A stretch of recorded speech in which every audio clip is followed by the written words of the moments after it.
Halo, kembali lagi dengan Sobat Alam. Hari ini saya ingin membahas suatu bait dari Raja Jayabaya yang sudah terkenal di masyarakat secara umum. Dan hari ini saya ingin membahas hubungan bait dari Jangka Jayabaya tersebut terhadap situasi yang kita alami saat ini. Di situasi yang terjadi saat ini, seperti kita ketahui, gejolak alam semakin banyak. Nah, pada bait Jayabaya, zaman tersebut disebut sebagai zaman Kolobendu dan dapat diartikan sebagai zaman yang penuh kesengsaraan. Zaman yang penuh kesengsaraan ini ditandai seperti makin susahnya kehidupan yang ada saat ini. Gak banyaknya fitnah yang tersebar di mana-mana, kolusi, korupsi, dan nepotisme merajalela. Pemimpin pun lama-lama kehilangan wibawa dan kepercayaan. Nah, tanda lain dari zaman Kolobendu adalah lindu ping pitu sedino, yang artinya getaran gempa bisa mencapai 7 kali dalam sehari. Lalu juga disebutkan lemah-lemah bengkah, yang artinya banyak tanah-tanah pecah akibat bumi yang sudah keropos. Lalu tanda lainnya juga ada manungso pating galuruh, akeh kang nendang loro. Artinya manusia pada bergemuruh berteriak, banyak yang terkena penyakit. Nah, seperti yang kita ketahui pada 2020 kita mengalami yang dinamakan suatu pandemi. Ini sudah tertulis seperti yang ada di Jangka Jayabaya. Akeh kang nandang loro, artinya banyak yang terkena penyakit. Lalu juga disebutkan pagebluk rupa-rupa, yang artinya ada musibah bermacam-macam. Nah, mari kita bahas kenapa hal ini bisa terjadi. Yang dimaksud adalah kenapa bisa sampai terjadi zaman Kolobendu. Jadi yang pertama, seperti yang kita ketahui, banyak gejolak alam seperti getaran gempa yang hampir setiap hari itu ada, tanah longsor, dan juga banjir. Jadi zaman Kolobendu ini bisa tercipta ketika moral dari manusia secara keseluruhan yang menghidupi suatu planet bumi ini semakin menurun. Jadi katakanlah ada 60% dan kelompok 40%. Ya katakanlah 60% dari kelompok saat ini banyak yang terjerumus akan dosa. Dosa ini kita ketahui seperti hanya mengejar suatu kenikmatan dunia. Banyak dari kita yang eksploitasi alam dan juga tidak segan-segan untuk menindas makhluk hidup yang lainnya. Di bumi kita sekarang ini, manusia didominasi oleh orang-orang yang hanya mengejar kenikmatan dunia. Banyak dari kita lupa caranya untuk mengendalikan pikiran dan juga jiwa kita. Mayoritas manusia pada zaman sekarang mengutamakan ego dan juga nafsu dari dalam dirinya. Nah, ego dan juga nafsu yang ada pada diri kita, secara tidak langsung semua itu pasti berhubungan dengan kesenangan. Kesenangan akan dunia ini. Namun, kesenangan akan dunia ini ternyata itu bersifat merusak. Ya contohnya kita mengejar suatu kesenangan berupa harta maupun tahta. Dalam mengejar harta, kita juga tidak segan-segan menindas orang lain, menindas alam dengan eksploitasi, dan juga menindas makhluk hidup lain untuk dimanfaatkan. Ya, semata-mata hal itu rela kita lakukan untuk mengejar suatu kesenangan semu yang ada di dunia ini. Memang pada zaman kala bendu ini akan diisi dengan zamannya orang-orang mengejar kesenangan dan hanya mengutamakan kenikmatan dunia. Namun sebenarnya kesenangan dan juga kenikmatan ini akan membawa suatu kehancuran baik di alam dan juga manusianya itu sendiri. Jadi kenapa kok kesenangan ini bisa menimbulkan suatu kehancuran? Ya karena mayoritas dari kesenangan-kesenangan yang kita kejar ini itu menimbulkan banyak sekali energi negatif. Seperti yang kita ketahui, di bait Jayabaya juga disebutkan, wong lugu kebelenggu.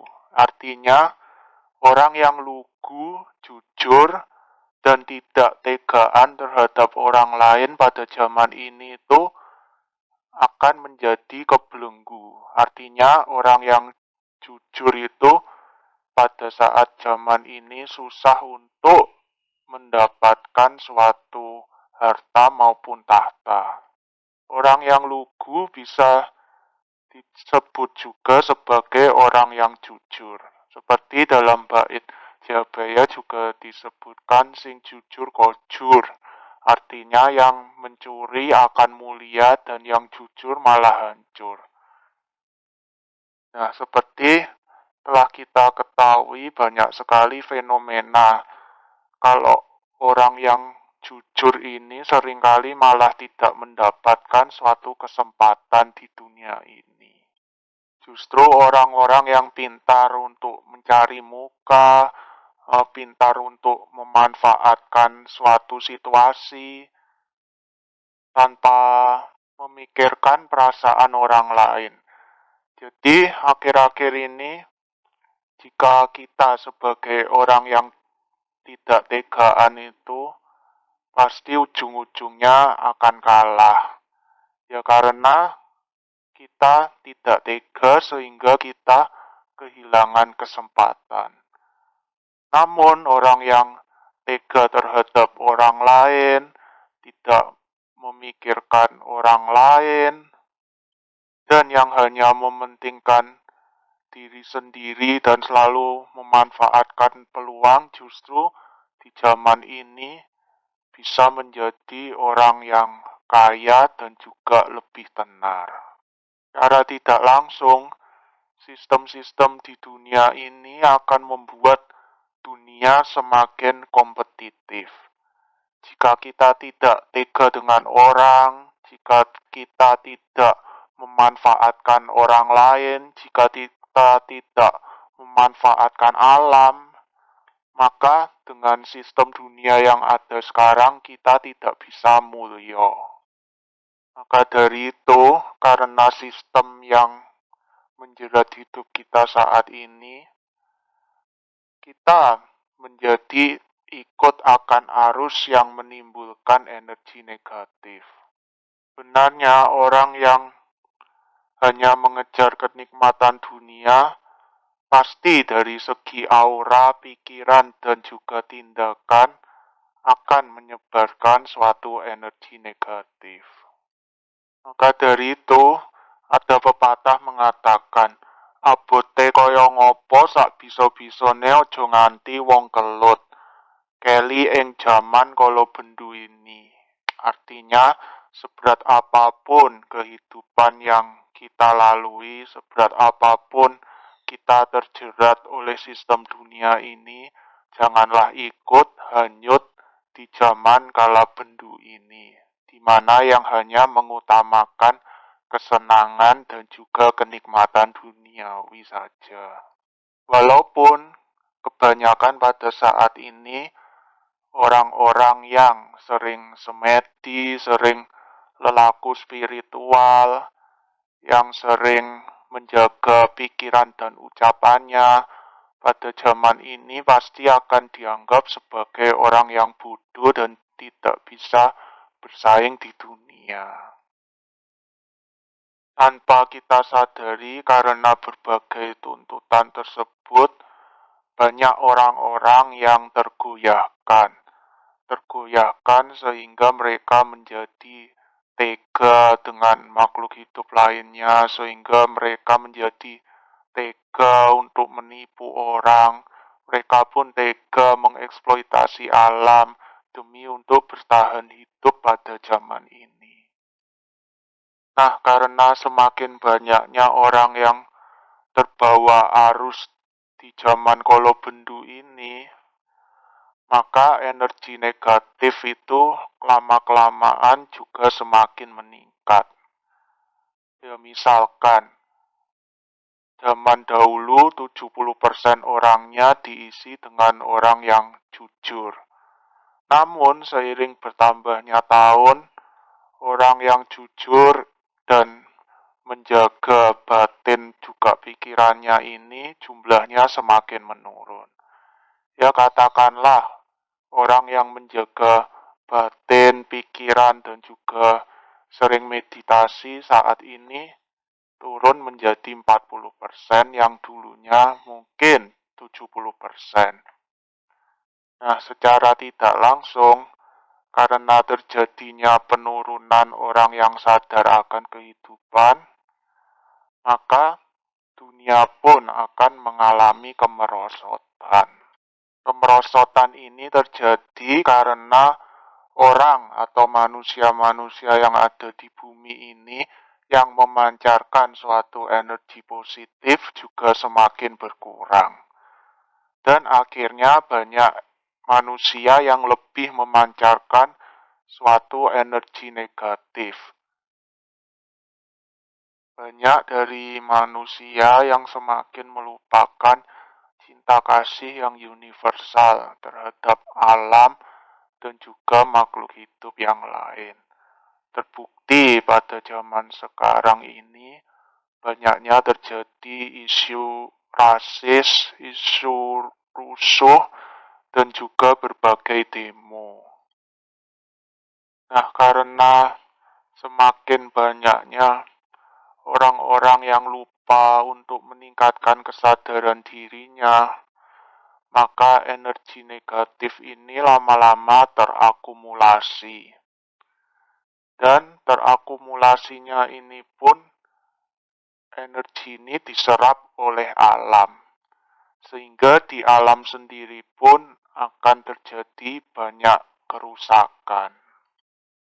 Nah, setelah alam ini rusak, alam pun juga butuh untuk menetralkan dirinya. Biasanya cara alam untuk menetralkan diri ini berupa suatu kejadian atau gejolak alam. Misalkan mendadak ada gempa bumi, mendadak gunung meletus, lalu mendadak cuaca menjadi ekstrim. Ini sebenarnya adalah salah satu bentuk alam untuk menetralkan dirinya kembali. Namun, yang terjadi sekarang adalah suatu zaman kemerosotan, di mana jumlah orang yang memancarkan energi negatif ini semakin bertambah. Sehingga alam sendiri pun lama-lama kewalahan dalam menetralkan dirinya. Nah, suatu energi negatif yang menumpuk ini juga ada hubungannya dengan karma buruk. Karma buruk yang terakumulasi secara global dan kemudian pada jangka waktu tertentu akan dipanen juga secara global. Maka dari itu bisa timbul suatu karma buruk secara global. Contohnya penyakit atau pagebluk yang terjadi saat ini merupakan suatu perwujudan karma buruk secara global. Karma buruk dan energi yang negatif ini bisa saja terbentuk akibat alam dan juga makhluk hidup yang semakin tertindas. Banyak kita jumpai seperti di laut, banyak sekali ekosistem-ekosistem laut yang sudah mulai rusak, baik dijarah, dimanfaatkan, maupun akibat sampah-sampah yang dibuang oleh manusia sendiri. Contoh lainnya, di laut juga semakin banyak sampah plastik dan juga semakin tercemar akibat perebutan wilayah. Contohnya banyak kapal perang maupun tes rudal, mereka mengeteskan hal itu di laut. Otomatis lama-lama ekosistem di laut pun tercemar. Nah, makhluk hidup yang tercemar ini secara tidak sengaja kita konsumsi. Sehingga dari segi manusia yang mengonsumsi ini pun secara tidak langsung lama-kelamaan pasti timbulnya suatu penyakit baru dan semakin mewabah. Nah, pada bait Jayabaya ini juga disebutkan kalau zaman Kolobendu ini akan sirna dan juga akan tergantikan sebagai zaman Ratu Adil atau zaman kemuliaan. Namun, untuk berpindah dari zaman Kolobendu menuju zaman kemuliaan, itu juga diperlukan suatu energi positif yang sangat besar, yang bisa mengangkat dan merombak dan juga memulihkan kerusakan-kerusakan alam dan juga energi-energi negatif yang sudah menyelimuti bumi ini. Nah, perubahan zaman dari zaman Kolobendu menjadi zaman kemuliaan tidak mungkin terwujud bila mayoritas dari penghuni bumi pun tidak dapat memancarkan energi positif. Jika mayoritas dari penduduk bumi ini tidak sadar dan mengubah energinya menjadi positif, maka kita akan terus terjebak di zaman kesusahan. Di zaman kesusahan sendiri pun pasti memiliki suatu titik balik. Nah, titik balik ini biasanya saat sudah mencapai suatu titik kritis. Jadi bisa saja sebelum kita menyongsong zaman yang mulia, kita akan mengalami suatu titik kritis yang sangatlah berat. Nah, titik kritis ini biasanya dicapai saat jumlah manusia yang juga semakin memburuk. Ya, anggaplah seperti saham. Bisa grafiknya itu bisa naik juga maupun bisa turun. Nah, saat bumi ini mengalami suatu penurunan yang diakibatkan oleh manusia, maka grafiknya akan terus menurun. Di grafik yang terus menurun ini menandakan perilaku manusia yang semakin jauh dari hakikat hidup dan juga kebenaran. Setelah semakin turunnya kualitas dari manusia, maka akan diiringi bencana dan juga kesusahan, penyakit yang semakin meningkat hingga mencapai suatu titik kritis. Nah, titik kritis ini biasanya juga akan memakan korban yang cukup besar. Karena jika tidak ada titik kritis ini, maka bumi pun bisa hancur secara global. Di dalam masa-masa titik kritis ini, biasanya pasti akan muncul seorang tokoh-tokoh maupun suatu kelompok yang tersadarkan untuk mengembalikan agar energi negatif yang ada ini bisa berubah menjadi energi yang positif. Di saat segala situasi makin terpojok, di saat dunia mulai carut marut, pasti akan ada suatu titik perubahan dan juga dari Tuhan alam semesta ini pun pasti akan mengeluarkan suatu kejadian yang akan membawa perubahan. Nah, kejadian ini biasanya juga akan melibatkan manusia-manusia itu sendiri. Dan pasti akan muncul suatu manusia maupun kelompok-kelompok yang diberi petunjuk maupun amanah untuk mengembalikan dan juga untuk melindungi dari energi-energi negatif yang sudah ada di mana-mana. Kelompok orang yang mendapatkan amanah ini tentunya adalah orang-orang yang bisa menjaga lilin atau terang yang ada dalam dirinya. Orang-orang yang akan mendapatkan amanah ini adalah orang-orang yang bisa mempertahankan pikiran, perilaku, dan juga nafsunya. Orang-orang yang tidak terseret oleh kenikmatan dari zaman kolobendu ini, atau disebut juga zaman kesenangan.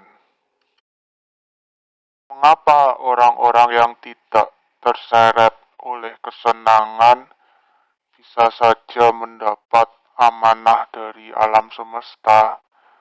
Ya karena seperti yang kita ketahui, orang yang gemar meditasi, yang menjaga perilakunya, yang menjaga pikiran serta perbuatannya itu akan memunculkan aura dan juga energi yang sangat positif. Kebalikan dari energi negatif, bila energi negatif itu bersifat destruktif, bersifat merusak, maka energi negatif ini bersifat untuk menyembuhkan, mengayomi, dan juga memperbaiki. Maka orang-orang yang auranya positif dan juga selalu menjaga energinya untuk tetap positif, mereka dapat memancarkan energi tersebut untuk memperbaiki situasi dan juga kondisi-kondisi yang telah carut marut. Tentunya, katakanlah bila 80% bumi ini telah dikuasai energi negatif, maka dari 20% orang yang tetap positif ini harus mempunyai daya dan juga energi linueh yang sangat-sangat besar. Mengapa? Ya karena jika energi positifnya tidak cukup, maka akan terus kalah dan malah energi negatif ini yang menang. Nah, maka dari itu, beban berat dari orang-orang yang tetap positif ini sebetulnya sangat-sangat berat, karena mereka pasti dalam hidup ini akan dipenuhi oleh hinaan, cacian, kesengsaraan, dan juga kesedihan. Namun, akibat dari kesedihan yang dilalui oleh orang-orang yang memiliki amanah ini, itu dapat menguatkan jiwa dan juga pikiran orang yang diberi amanah itu tadi.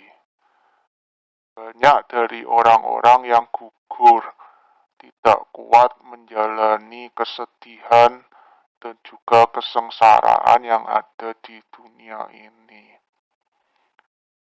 Otomatis orang-orang yang kuat dalam menghadapi kesedihan dan kesengsaraan ini akan bangkit dan bisa menghilangkan energi negatif itu. Agar kita tetap bisa bertahan dalam situasi yang sulit ini, seyogianya kita harus terus melatih kesadaran diri kita. Melatih kesadaran diri kita ini bisa dengan meditasi, relaksasi, dan juga introspeksi diri. Lalu kita juga harus memancarkan kasih yang universal. Kita harus belajar untuk mencintai seseorang apapun kondisinya tanpa syarat. Cinta kasih yang universal itu tidak mengharapkan imbalan. Apapun kondisi orang tersebut, kita tetap memancarkan suatu kebaikan, baik terhadap alam dan juga makhluk hidup yang lainnya. Dengan kita melatih cinta kasih yang universal, melatih keikhlasan dan juga ketulusan, otomatis akan membangkitkan power positif yang ada di diri kita. Power positif ini tadi bisa membentengi kita dari energi-energi negatif yang sedang berkeliaran. Energi positif ini juga bisa melindungi kita dari pagebluk dan juga kemurkaan alam semesta. Seleksi alam pun akan semakin kencang, dan pembayaran karma pun akan semakin cepat. Misalkan karma baik maupun buruk akan cepat diterima karena alam sekarang pun sedang bersih-bersih dirinya. Sehingga orang-orang yang memancarkan energi negatif itu seperti magnet juga. Magnet maksudnya mereka pun juga menarik sesuatu yang tidak baik. Nah, sesuatu yang tidak baik ini bisa saja berupa penyakit maupun juga musibah dan berbagai macam kejadian-kejadian buruk yang dapat menimpa orang tersebut. Seperti yang kita ketahui, kita selalu diingatkan untuk eling dan waspada.